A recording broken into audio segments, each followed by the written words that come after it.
Your Excellency, Chairman Grimson, honorable participants, ladies and gentlemen, good afternoon to you all. It is a great honor for me to join you this afternoon in Reykjavik for the 2024 Arctic Circle Assembly. Over the past 11 years since its inception, the Arctic Circle has promoted dialogue and exchanges on Arctic affairs and significantly enhanced the mutual trust and cooperation among Arctic stakeholders. The Assembly has become one of the most important international multilateral fora for Arctic affairs. I wish to extend my warm congratulations on the opening of the 2024 Arctic Circle Assembly. Dear colleagues, in recent years, the interplay between climate change and Arctic governance has become increasingly evident and emerged as a hot topic at the Arctic Circle. The Arctic serves as an indicator of global climate change and the amplified version of it. According to some scientific evidence, over the past 40 years, the Arctic's warming has outpaced the global average by 3.7 times, profoundly affecting the geological environment and the way of life in Arctic and neighboring regions. Addressing climate change has become an indispensable part of Arctic governance and calls for joint efforts from all parties in the following areas. First, creating a peaceful and stable environment for Arctic climate governance. Currently, the Arctic is facing dual challenges posed by climate change and the geopolitical context. Ongoing political and security tensions surrounding the Arctic hinder efforts to tackle global and long-term challenges like climate change. In the Arctic Circle, many countries have appealed strongly for resolving geopolitical disputes and revitalizing international cooperation in the Arctic. All parties need to make concerted efforts to restore the long-time status quo of low tension and active cooperation in a bid to make the Arctic a fine example of international cooperation in addressing global challenges. Second, injecting impetus into Arctic climate governance through sustainable development. Climate change is in fact a development issue. Effective climate response in the Arctic, therefore, requires a pathway of green, low-carbon, and sustainable development. The need for green development in the Arctic region creates important opportunities for the development and application of technologies in clean energy and other fields. Shipping lane development promised by Arctic ice melting will not only bring commercial benefits to littoral and shipping countries, but also will reduce global carbon emissions by shortening transport routes between Asia and the Atlantic regions.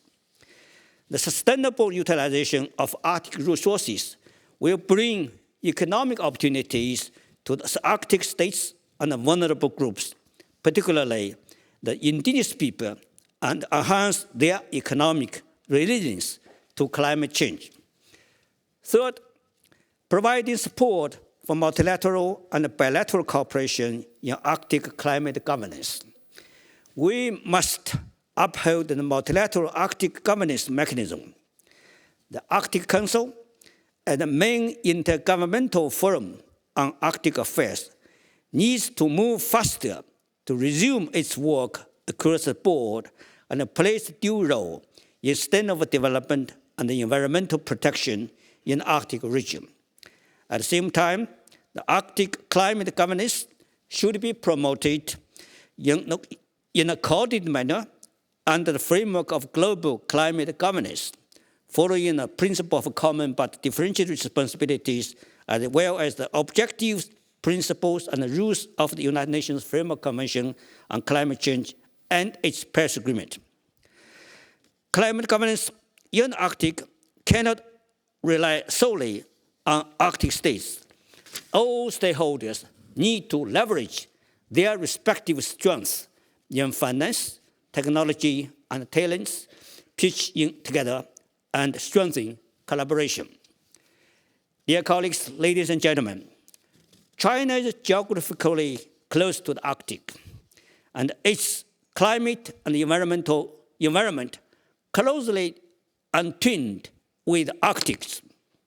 As an important stakeholder in Arctic affairs, China has always adhered to the overarching principle of respect, cooperation, win-win result, and sustainability in its participation in Arctic affairs, actively promoted peace, stability, and sustainable development in the Arctic region, and played its part in responding to climate change in the region by studying, protecting, and utilizing it, and taking part in its governance. China has focused its attention in the following areas. First, China works to deepen the perception of Arctic climate issues through scientific research. China supports the scientific research on the Arctic. It has scaled up research on Antarctic atmosphere, ocean, and ecosystem during scientific research expeditions to the Arctic Ocean or in its Yellow River Station on Arctic, and actively carries out cryosphere studies based on resembling features of China's domestic natural environment, and thus contributing China's wisdom to the study of Arctic climate. Second, China works to help mitigate climate change in the Arctic while fulfilling its climate responsibility. China faithfully undertakes the share of responsibility for the global climate and stays committed to realizing its carbon peaking and carbon neutrality goals as announced by our president.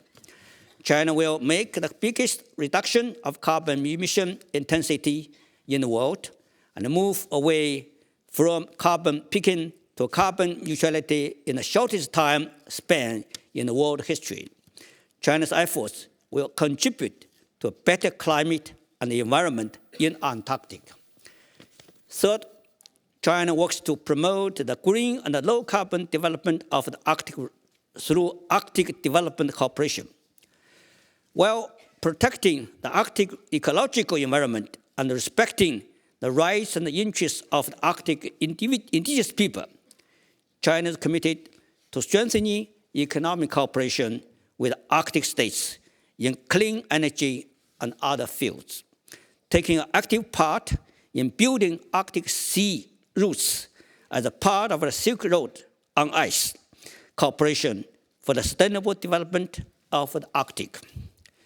Fourth, China works to engage in Arctic climate governance through collaboration in Arctic multilateral platforms. As an observer at the Arctic Council, China actively supports the work of the organization. Chinese experts have continued to carry out scientific research projects in such fields as climate and energy. In working groups of the Council, China has also actively participated in climate-related work under the framework of the agreement to prevent unregulated high seas fisheries in the Central Arctic Ocean. Dear colleagues, ladies and gentlemen, inclusiveness creates power, and cooperation produces win-win results. Arctic affairs bear global significance and a far-reaching impact. and concerns the overall interests of the international community. Upholding the vision of a community with a shared future for mankind, China will work hand in hand with all parties, all stakeholders, to engage in extensive cooperation in such fields as Arctic climate, environmental protection, and sustainable development, and contribute more to peace, stability, and development in the Arctic region.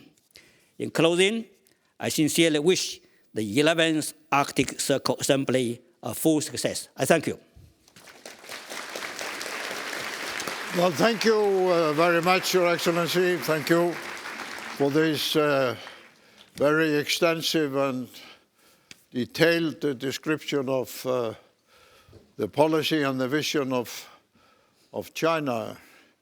I also want to thank the Prime Minister of Iceland. Please take a seat.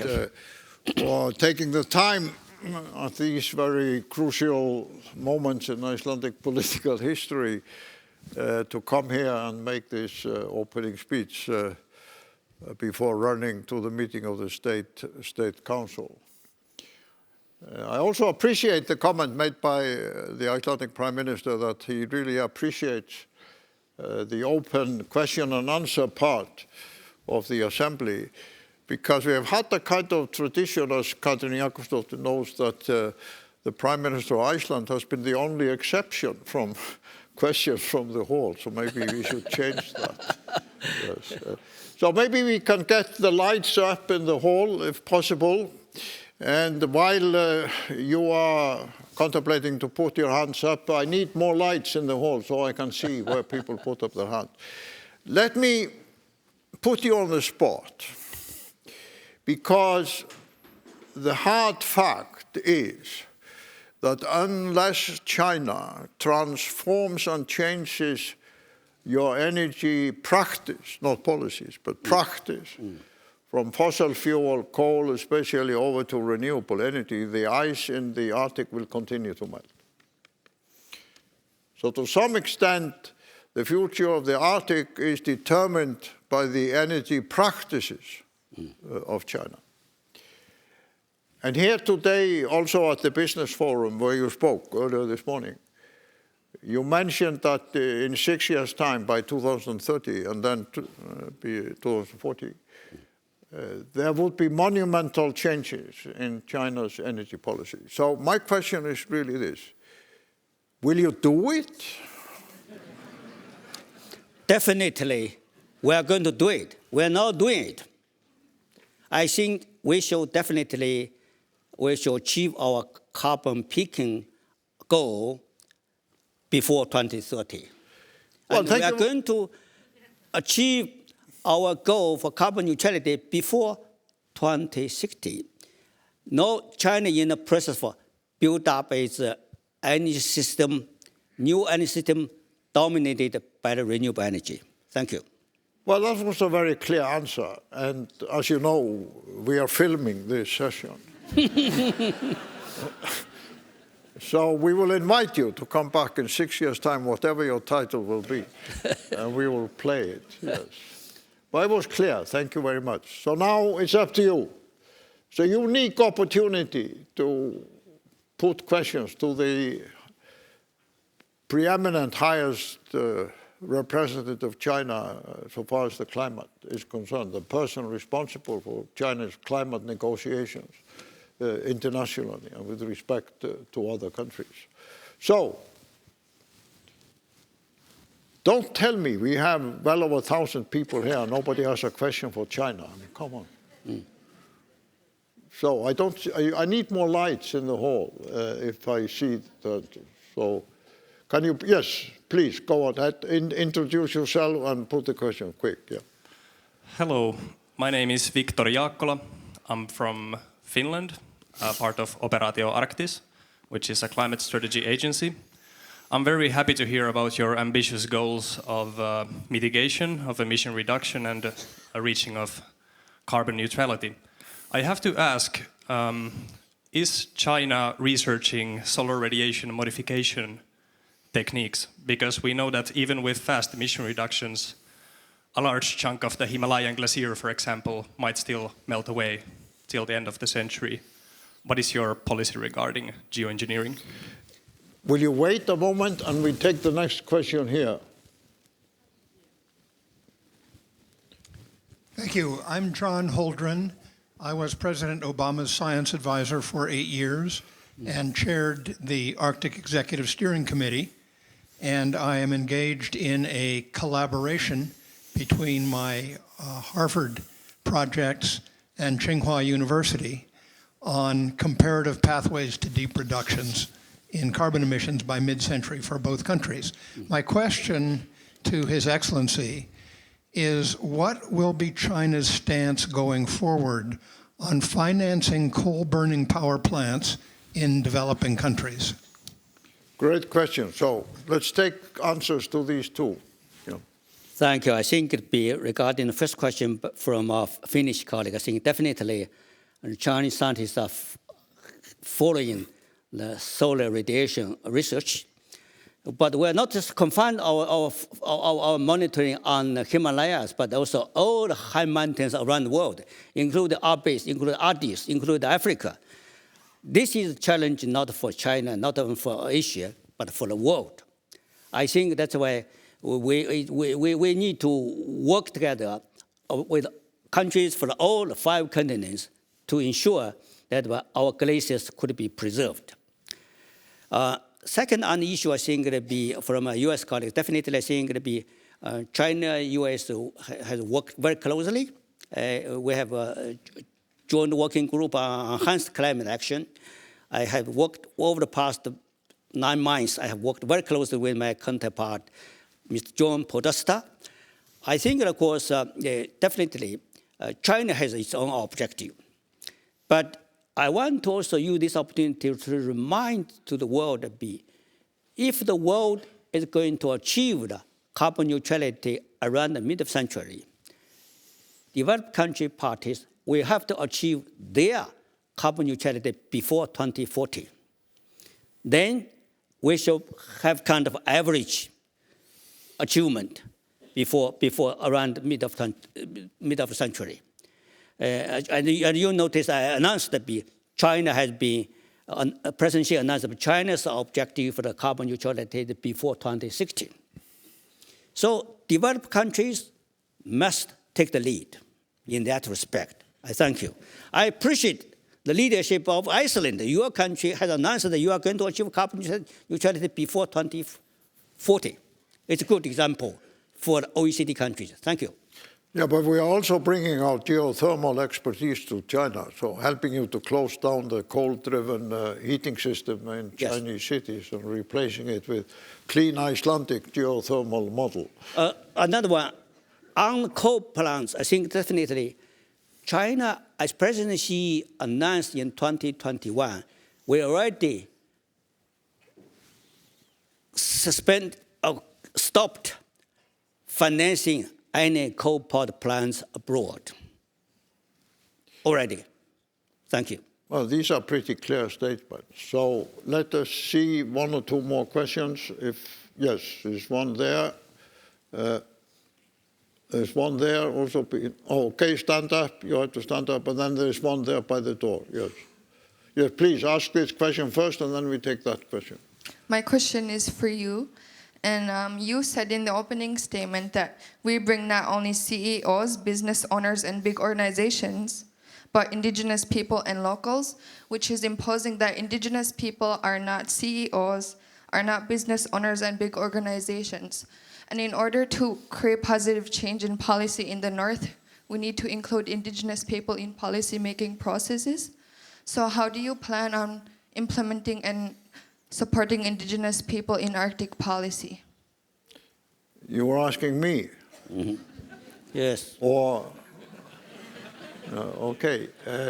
If this question you said asking me, is it me or let's get the Chinese answer first. I think, Chairman, I think the question is just to you. Okay. Well, let me simply say this. It has always been a strong part of the Arctic Circle Assembly and forums to embrace the indigenous voices, not only within the Arctic, but we have also invited indigenous people, for example, from the Pacific Island states, year after year, to come here to the Assembly and present their case. Greenland is the only country where we have had 2 Arctic Circle forums. And we have emphasized the open invitation that we issue every January for entities to propose sessions, to encourage indigenous organizations and territories in northern Canada, Greenland, and elsewhere, including the labs, to come here with their own session organized by themselves, and because the nature of it, you have full authority over it. And here on this stage, 2 years ago, the Inuit Circumpolar Council ran a prominent session presenting the case of the indigenous people. So year after year after year, we have tried to do our best to include the indigenous voices and representation.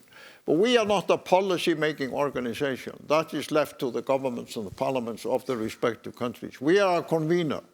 We are a convener where we invite people to have their say. And it's an open invitation.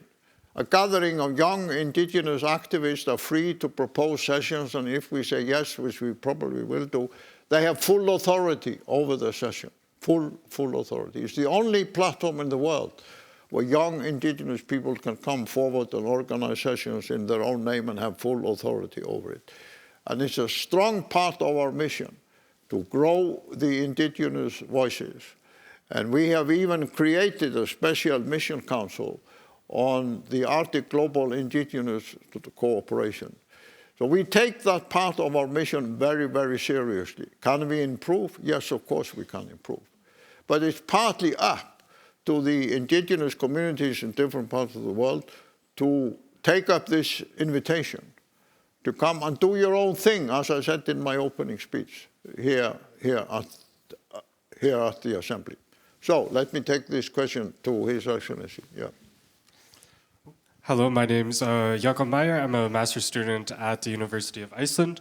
My question is, do you believe that China's increase of collaboration and scientific endeavors in sustainable development can help not only improve, but also bridge relations between China and Western states?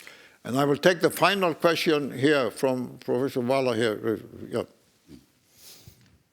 My name is Kristín Vala Ragnarsdóttir, and I'm a professor emerita from the University of Iceland. I was delighted to hear about the ambitious goals from China, and I wish you all the best in achieving them.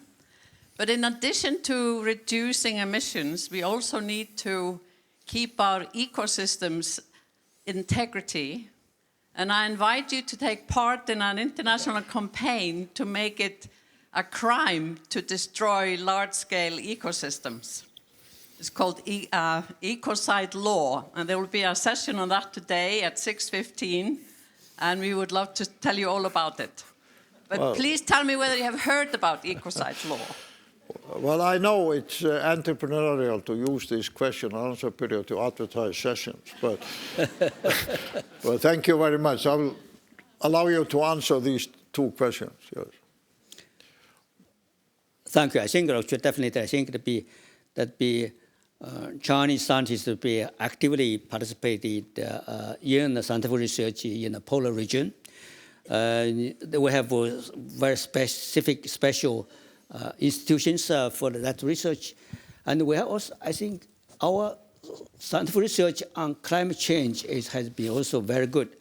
But we have a very good cooperation with the Western, with the European and American scientists. I think they have regular routine exchanges through their academic academic channels. Otherwise, I think they have also worked very well in the Intergovernmental Panel on Climate Change, the IPCC process. So that's no doubt they have worked very well. But government should also support them, encourage them. That's why I think the European governments should be more positively to encouraging the cooperation on scientific research on climate change. On the ecological conservation, I think that's an issue that be addressed already by the recent conference or the biodiversity conference. I think, of course, the 2 years ago in the Kunming-Montreal framework, they already covered all the issues, all these issues. I think, of course, definitely we need to, for the world, for all parties, for all states, we need to integrate both the protection of our climate as well as the protection of ecosystem together jointly. That's why I think it'll be so. Addressing climate change is not just the issue reducing emissions. We also need to build up our ecosystem sinks. Ecosystem forests. I think you can say that China has been very active because our percentage of forest was just 12% 40 years ago. With a long time nationwide efforts for plantation, our forest percentage already increased to 24% now. I think you can see it when after a few years, if you're going back to China to see it even those solar equipment has helped to change the deserts. After just a few years, under the shadow of the solar equipment, desert changing. They're becoming much more greener than before. That's why I think we the human beings need to be confident to take addressing climate change jointly with the conservation of our nature. I thank you. Well, thank you very much, Your Excellency, for this very open and frank presentation. And also thank you for traveling all the way from China to participate in the Assembly. Tomorrow morning you will again be on this platform in a panel discussion co-hosted by us and the Shanghai Institute of International Affairs. And it's unusual for a high-level international representative to avail yourself so much for the dialogue and the questions here, in addition to your participation this morning. So we are looking forward to welcome you again to the Assembly in the future. So now when we leave the stage, the leader in the Senate in the United States, Senator Lisa Murkowski, will take the stage, and we will be able to be presented with the American view and vision on the Arctic. Thank you very much, George. Thank you. Thank you very much. Thank you.